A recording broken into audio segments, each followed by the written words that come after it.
Pakistan super লিগে সিকান্দার রাজার অপরাধের বড় অঙ্কের জরিমানা গুনেছেন লাহোর কালান্দার্স অধিনায়ক শাহিন শাহ আফ্রিদি। নিরাপত্তা বিধি লঙ্ঘনের দায়ে তাকে জরিমানা করেছে লাহোর কালান্দার্স কর্তৃপক্ষ।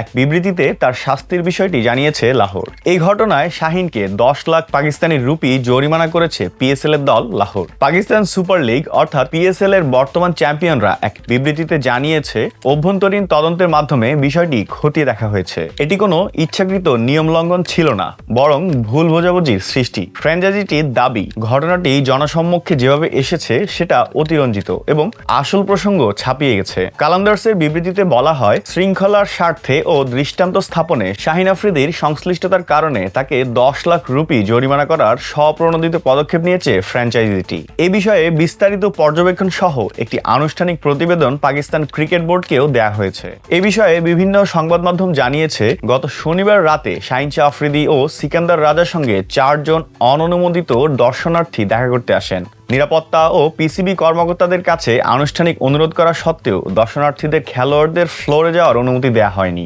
অনুমতি না মেলা সত্ত্বেও নিরাপত্তা কর্মীদের বাধা উপেক্ষা করে শাহিন ও রাজা সেসব দর্শনার্থীকে হোটেলের রুমে নিয়ে যান।